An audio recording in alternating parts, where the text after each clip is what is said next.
అలా జరగకూడదు అంటే రాఘవేంద్ర ఇంకా కొంచెం పవర్ ఇచ్చి కార్యకర్తల ప్రజలు కాపాడుకునే విధంగా చూసుకోవాలని మీకు అందరికీ తెలియజేస్తున్నాను.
మన ప్రియతమ నాయకుడు రాష్ట్ర ముఖ్యమంత్రి గారి ఆదేశాల మేరకు అలాగే నవయువ నాయకుడు లోకేష్ బాబు గారి ఆదేశాల మేరకు మంత్రాలయం నియోజకవర్గంలో సంస్థాగత కమిటీ ఎన్నికలలో ముఖ్య అతిథులుగా వచ్చినటువంటి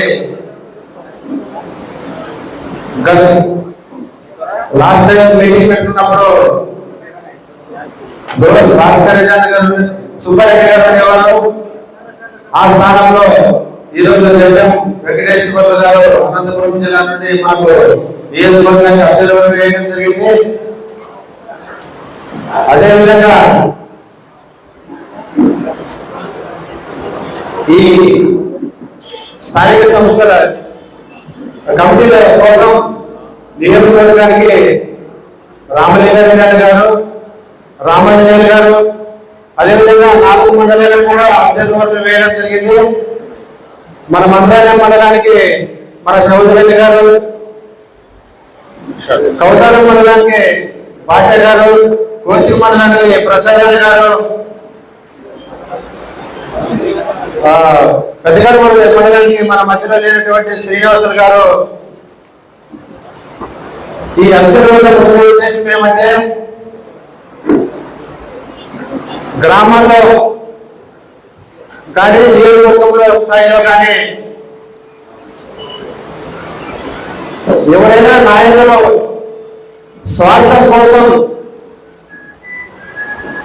పార్టీకి కష్టపడిన వాళ్ళు కూడా కమిటీలో వేస్తారేమో అని చెప్పి మన ముఖ్యమంత్రి గారు వాళ్ళు కరెక్ట్ చేస్తున్నారా తప్పులు చేస్తున్నారా, వాళ్ళు ఏమైనా తప్పులు చేస్తే కరెక్ట్ చేసే బాధ్యత వాళ్ళపై ఉంటుందని చెప్పి ఆ ఉద్దేశంతో ఈరోజు మన నియోజకవర్గానికి అయితేనేమి మన మండలానికి అయితేనేమి అందరినీ కూడా అభ్యర్థులుగా వేయడం జరిగింది. నేను 100% పార్టీకి ద్రోహం చేసిన వాడిని ఏమాత్రం క్షమించే ప్రసక్తే లేదు.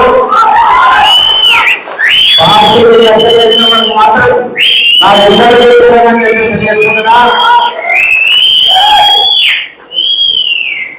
పార్టీకి పని చేసిన వాడు కూడా కొంతమంది చుట్టమనో పడ్డమనో కొంతమంది దూరం తిరుగుతున్నారు.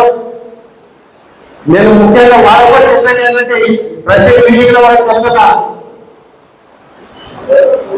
ఇది నాది కాదు, నా అమ్మది కాదు, చంద్రబాబు నాయుడు పార్టీ. చంద్రబాబు నాయుడు కోసం పనిచేద్దామని చెప్పి నేను చెప్తున్నా. పార్టీ కోసం కష్టపడదాం, తెలుగుదేశం పార్టీని నమ్ముకుందామని చెప్పి ఎప్పుడు చెప్పే పదం నాది ఇదే. కానీ మీరందరూ మీరే కొంతమంది నన్ను దూరం పెడుతున్నారు, నిన్ను దూరం పెడుతున్నారు అని చెప్పేసి మాత్రం అది ప్రతిసారి చెప్తున్నారు. కాబట్టి ఈ రోజు నేను మాట్లాడాల్సి వచ్చింది. నేను ఎవరిని దూరం పెట్టదలుచుకోలేదు. పార్టీకి కష్టపడిన వాళ్ళు ప్రతి ఒక్కరిని కూడా నా భుజాలు చేసుకుంటానని చెప్పి తెలియజేసుకుంటున్నా. అదేవిధంగా ఇంకా కొంతమంది లాస్ట్ టైం కూడా చెప్పారు మీటింగ్ లో, దాదాపు మన నియోజకవర్గంలో ఏమైతే సురేష్ గారు చెప్పినట్లుగానే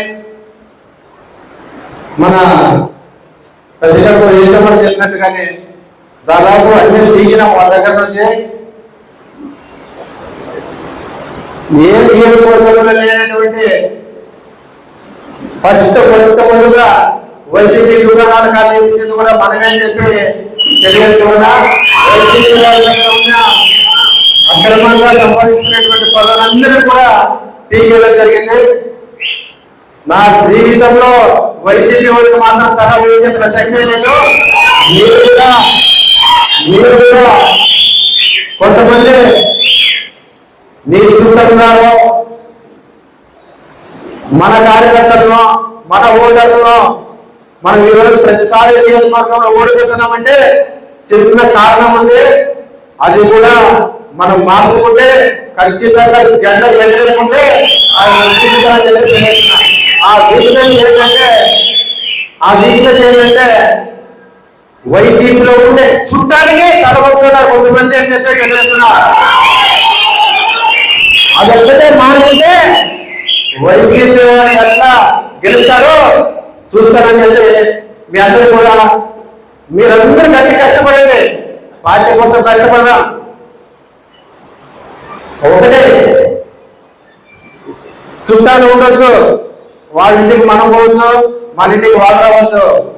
5 సంవత్సరాలకు వచ్చే ఎలక్షన్ లో మాత్రం చుట్టం ఒక తెలుగుదేశం పార్టీ చంద్రబాబు నాయుడు అని చెప్పి గుర్తుపెట్టుకుంటే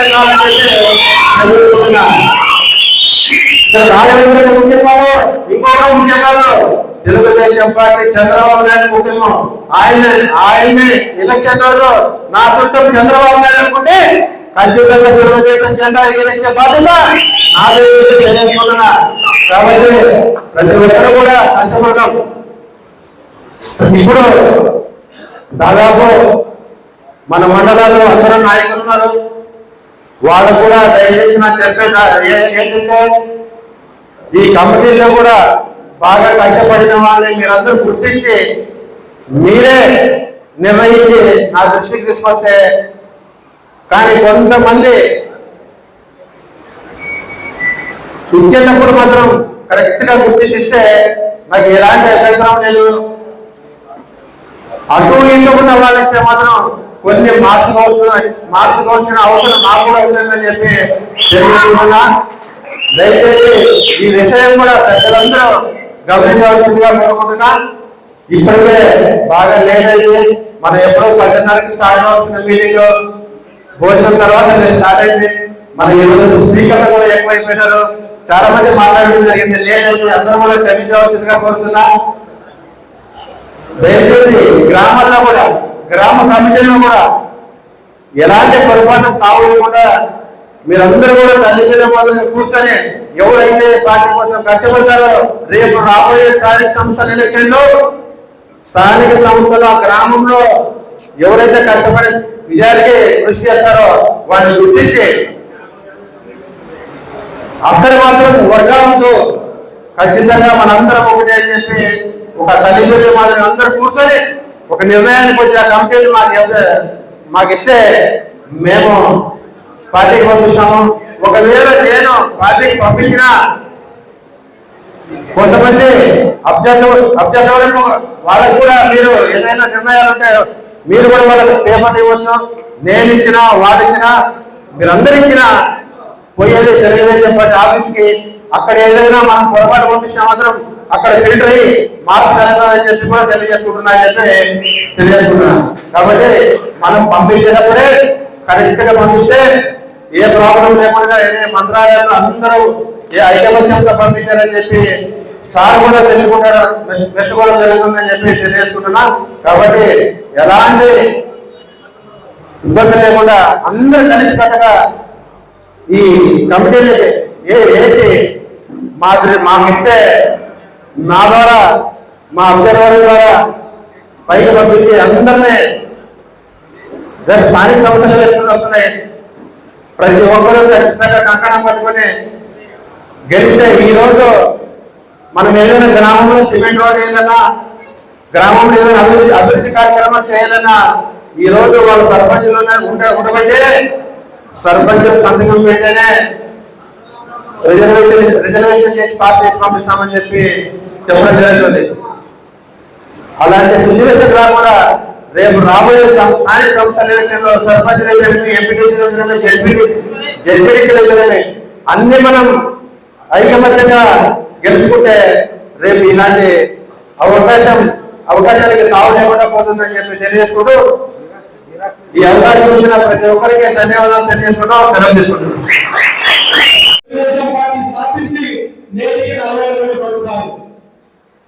దేశంలో ఏ రాజకీయ పార్టీ కూడా ఇంత బలంగా ఇంత దృఢంగా లేదు. ఎందుకు తెలుగుదేశం పార్టీ మాత్రమే ఇంత బలంగా ఉందంటే ప్రాణమైన ఉండాలి కానీ వ్యక్తుల తెలుగుదేశం పార్టీ నాయకులు మొదటి.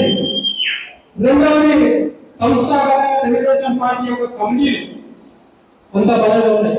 ఈ కమిటీ ఇంత బలంగా ఉన్నాయి కాబట్టి పార్టీ స్థాపించిన ఎన్టీ రామారావు నుంచి పార్టీ నిలబెట్టిన నారా చంద్రబాబు నాయుడు ఈరోజు తెలుగుదేశం పార్టీ ఇంత బలంగా ఉందని మర్చిపోకూడదు. తెలుగుదేశం పార్టీ యొక్క స్ట్రక్చర్ ఒకసారి మీకు అందరూ గుర్తు చేస్తారు. ఈరోజు 5 గంటల వ్యవస్థని వాళ్ళు నారా చంద్రబాబు నాయుడు ఏర్పాటు చేశారు. కుటుంబ సాధికార సాధన మొదటిది అంటే ప్రతి 30 ఓట్లకు ఒక ఎంపిక చేస్తారు గ్రామం. దాని తర్వాత బూత్ ఇన్ఛార్జ్ అంటే 600 నుంచి 1000 ఓటర్లు, యూనిట్ ఇన్ఛార్జ్ ప్రతి 500 ఓటర్లు, క్లస్టర్ ఇన్ఛార్జ్, దాని తర్వాత మండల అధ్యక్షుడు. ఈ 5 గంటల వ్యవస్థతో పాటు గ్రామ కమిటీ, మండల కమిటీతో పాటు 15 ఓటర్లు సంఘాలు. ఒక్కసారి ఒక మండలం నుంచి ఇన్ని కమిటీ మెంబర్స్ వస్తే 12 ఓటర్ల నుంచి 15 మంది కార్యకర్తలు అవుతారు. మరి ఇంతమంది తెలుగుదేశం పార్టీ ఓడిపోతుందంటే లోకం మానవ ఒక్కసారి మనం చర్చించుకోవాలి. ఒక్కసారి పార్టీ ఏదైతే మనకి పరిమితిలో ఇచ్చినప్పుడు రోజు దగ్గర పనిచేయాలి. పార్టీ పని అయితే అలంకారం కావద్దు. పార్టీ పని బాధ్యతలు గుర్తుంచుకోవాలి. అందరికీ పనులు రావండి, అందరికీ పనులు రావు. ముఖ్యంగా తెలుగుదేశం పార్టీ పని వస్తుందంటే అంత సంవత్సరం గుర్తుంచుకోవాలి. ఈరోజు ఇంతమంది అంటే ఆ దేవుడు పుణ్యం మర్చిపోయింది. మరి ఇంత భిక్ష పెట్టిన తెలుగుదేశం పార్టీని కాపాల్సిన బాధ్యత ఉండదు అందరి మీద. కాపాడాలంటారు పార్టీలు. కాబట్టి పనులు ఇచ్చే బాధ్యత రామరెడ్డి గారు పనిచేసే బాధ్యత ముఖ్యంగా గుర్తుపెట్టుకోవాలి. రాబోయే 6 నెలల్లో స్థానిక సంస్థలు ఉన్నాయి. మనం గౌరవంతో వర్గాలనుకుంటూ నష్టపోయేది మనమే. ఒక్కసారి సర్పంచ్ ఎలక్షన్లో ఒక గ్రామంలో సర్పంచ్ పెట్టామంటే 4 సంవత్సరాలు అభివృద్ధి కొట్టుపడుతుంది. చిన్న పని కావాలంటే సర్పంచ్ ద్వారా కావాలి. వాళ్ళ వయసులో మనం సత్యం చేస్తా. ఈరోజు ఫీల్ అయితే ఎంత పని పడుతున్నారు. తీర్మానం ఒక పని కావాలంటే తీర్మానం కావాలంటే వాళ్ళ దగ్గర పోవాలి, వాళ్ళు చేయమంటారు. ఈరోజు మన పార్టీలు వర్గ విభేదం ఉండడం వల్ల ఈరోజు అధికారులకు ఒక ఆట అయిపోయింది. వర్గ విభేదం మనమే పనిచేస్తూ ఉంటాం. ఇక్కడున్న పరిస్థితుల్లో మీకు ఒకటే చెప్తున్నా, రాఘవేంద్ర రెడ్డి గారికి ఇంకా పవర్ ఇవ్వండి. పవర్ వచ్చిన తర్వాత పని చేసుకునే మీరు. ఎందుకంటే ఈరోజు మేమే పోరాడి ఈరోజు ఆ కషాయ ఈరోజు అలా జరగకూడదు అంటే రాఘవేంద్ర రెడ్డి గారికి ఇంకా కొంచెం పవర్ ఇచ్చి కార్యకర్తలు ప్రజలు కాపాడుకునే విధంగా చూసుకోవడం మీకు అందరికీ తెలియజేసుకుంటున్నాం. అన్ని చెప్తున్నారన్నా మరి కార్యకర్త బాగా చూస్తున్నారంట అంతే కదా. మా కార్యకర్తలకు గ్రామంలో ఉండే డీలర్స్ కానీ డీలర్స్ కానీ బుద్ధీలు కానీ ఆశీర్వాదాలు కానీ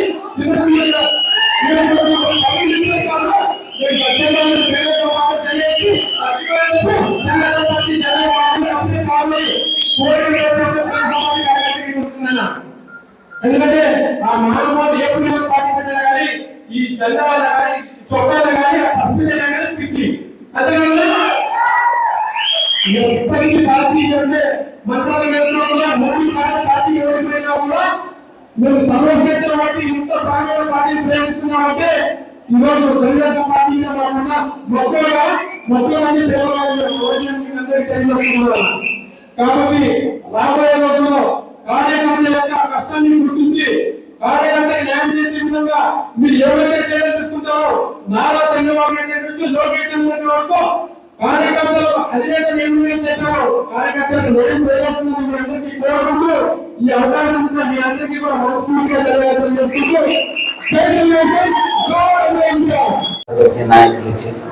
అందరికీ నమస్కారం.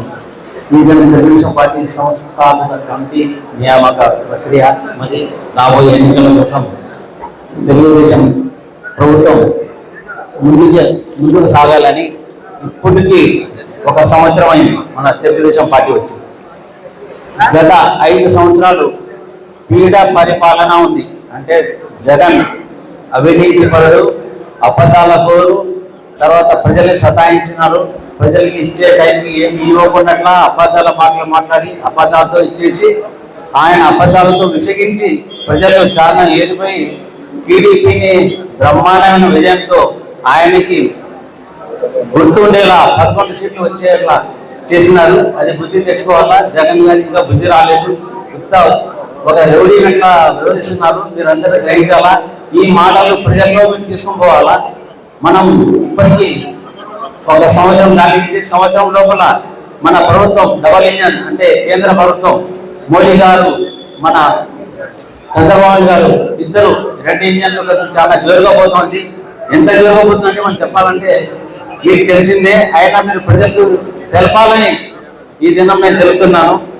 మనకి విశాఖ ఉక్కు ప్రైవేటీకరణ రాకున్నట్లు ఆపింది ఒక మోడీ సహకారాలతో మన చంద్రబాబు గారు ఆపరేషన్ చేసినారు. తర్వాత విశాఖ ఉక్కు రైల్వే జోన్ను ముందుకు తీసుకుపోయినారు. ఇంతవరకు ఇంత పెండింగ్ ఉంది. 5 ఏళ్ళు గత ప్రభుత్వం అయినా ఏమీ చేయలేదు. 1 సంవత్సరం అయినా మా ప్రభుత్వం వచ్చి ముందుకు పోయింది. దాని తర్వాత అమరావతి పనులు 5 ఏళ్ళు ఆగిపోయి 3 క్యాపిటల్ అది అయిన అబద్ధాల జగన్ పోయినాడు కనుక ఒక్కటే మన అమరావతి మన ఇది అని చెప్పి నిరూపించి ఇప్పుడు పని స్టార్ట్ అయింది. 1 సంవత్సరం 2 సంవత్సరంలో మనకి మొత్తం అయిపోతుంది. ఇది డబల్ ఇంజన్ యొక్క ప్రభుత్వం కనుక మనం అన్ని సాధిస్తామంటే మనకు అందరికీ తెలుసు. ఇంకా చెప్పాలంటే మన లోకేష్ బాబు గారు విద్యాశాఖ మంత్రి, విద్యార్థి గురించి ఆయనకు బాగా తెలుసు. మెగా డిఎస్సి పరీక్షలు పెట్టించి ఎన్నో ఏళ్ళ నుంచి పెండింగ్ లో ఉన్న గత ప్రభుత్వం 5 ఏళ్ళు ఉన్నా ఒక్కసారిగానే మాట రాలేదు. కానీ వచ్చిన సంవత్సరం లోపలే డిఎస్సి ఎగ్జామ్ పెట్టారు. దాంట్లో 16,437 మందికి పోస్టులు ఉద్యోగాలు వస్తాయి. తర్వాత 8,05,000 మందికి ఉపాధి పథకం కింద కొత్తగా ఉద్యోగం రావాలని మన విద్యాశాఖ మంత్రి లోకేష్ బాబు గారు దాన్ని ప్రయత్నిస్తున్నారు. ఇంకా మీకు తెలిసింది తల్లి వందనం మనకి 1 సంవత్సరం అయినా ఇయ్యలేదని గత ప్రభుత్వం జగన్ ప్రభుత్వం ఉండే పనికిరాని ఉన్నారు కదా, వాళ్ళ పార్టీ వాళ్ళందరూ ఎక్కరించినారు. వాళ్ళందరికీ మూతి మీద కొట్టేనట్ల ఒక్కరికి కాదయ్యా ఇంట్లో ఎంతమంది ఉంటే అంతమందికి ఇస్తా అని మాట ఇచ్చినా కనుక ఇచ్చి చూపిస్తా అని కరెక్ట్ టైంకి ఇచ్చినారు. అంటే ఏముంది, ఇప్పుడు ఎగ్జామ్స్ పిల్లలు స్టార్ట్ అయితే 1వ తేదీ ముందు ఇచ్చినారు. పోయినసారి ఇచ్చినారు. ఎప్పుడు ఇచ్చినారు? లాస్ట్ ఇచ్చినారు. ప్రజలు వడ్డీలు గిడ్డీలు కట్టి ఆ స్కూల్ ఫీజు కట్టలేక చాలా ఇబ్బంది అని అట్లా కాకుండా ప్రజలకు ఇబ్బంది లేకున్నట్ల మన ప్రభుత్వం తెలుగుదేశం పార్టీ ప్రభుత్వం చంద్రబాబు నాయుడు ముఖ్యమంత్రి ఆధ్వర్యంలో లోకేష్ బాబు గారి అందరూ 1వ తేదీకే మీకు స్కూల్ స్టార్ట్ కాకముందే మీ అందరికీ చేతులకి డబ్బులు వచ్చేసినాయి. గుర్తుంచుకోవాలి, వీటిని మనం రాబోయే ముందు అన్ని విలేజ్లో అందరూ తెలపాలా. తర్వాత అన్నా క్యాంటీన్ వచ్చి చాలా పెద్ద ఇది. ఐదైనా వాళ్ళు ఓపెన్ చేయలేదు, ఎవరు బీద వాళ్ళకి అన్నం పెట్టలేదు. అన్నా క్యాంటీన్ ఎంత మందికి వస్తుంది? 100 రూపాయలు పెట్టినా భోజనం దొరకదు. ఇక్కడ కొత్త 5 రూపాయలకే మీకు ఇప్పుడు అన్నం భోజనం దొరుకుతుంది. అంటే మంచి భోజనం, కడుపు నిండా భోజనం. హాస్పిటల్కి పోతే హాస్పిటల్ దగ్గరలో అన్నా క్యాంటీన్ ఉంది, బస్ స్టాండ్ పోతే బస్ స్టాండ్ దగ్గరలో అన్నా క్యాంటీన్ పెట్టారు. అంత క్రేజ్ పెట్టారు. అంటే ప్రజలకి అనుకూలంగా ఉండాలా, ప్రజలు 5 రూపాయలకి భోజనం చేయాలా, కడుపు నిండా భోజనం చేయాలా, దీవెనలో రావాలండి. ఇంకా ముఖ్యంగా అన్నా క్యాంటీన్ తర్వాత 4,000 పెన్షన్ చెప్పిన మాట ప్రకారం ఇచ్చినారు. పెన్షన్స్ వికలాంగులకి 6,000 అయింది. ఇంకా తర్వాత హాస్పిటల్ ఇంట్లో ఉండే దీర్ఘకాలిక వ్యాధుల వాళ్ళకి 15,000 నెలకి ఇస్తున్నారు. వీటిని గ్రహించాలి. మన రాబోయే ఎలక్షన్లో అన్ని చెప్పుకోవాలని మీరు చెప్తున్నాను. మీ అంగన్వాడీ కార్యకర్తలకి అని మన కొత్తగా అప్గ్రేడ్ చేసి 11,500 రూపాయలు వాళ్ళు సమకూర్చున్నారు జీతం ఉన్నట్ల. పేదలకు ఇల్లు నిర్మాణానికి 1 రూపాయికే అనుమతి. అంటే ఇంతకుముందు ట్యాక్స్ కడితే దండి కావాలా, అలా కాకుండా 1 రూపాయి కడితే అనుమతి వస్తుంది. మున్సిపాలిటీలు ముందే 1,000 కట్టాలా, అట్లా కాకుండా 1 రూపాయి ఇది. వీటిని గ్రహించి మన ప్రభుత్వం 1 సంవత్సరానికి ఇంత ఉంది, ఇంకా రాబోయే 4 సంవత్సరాలు ఇంకా ఎంత చేస్తుందని గ్రహించాలి. ముఖ్యంగా మన మంత్రాలయం ఇన్ఛార్జి రాఘవేంద్ర గారికి నేను చాలా కృతజ్ఞతలు తెలుపుతున్నాను. ఎందుకంటే ఆయన నిజం చెప్పాలంటే ఘనంగా విజయం సాధించి గెలుపు పొందాలా.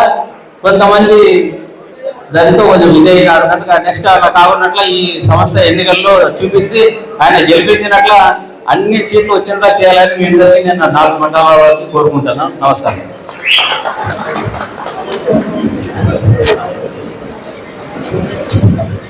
మీరు కానీ లేదు, మీరు మాట్లాడు.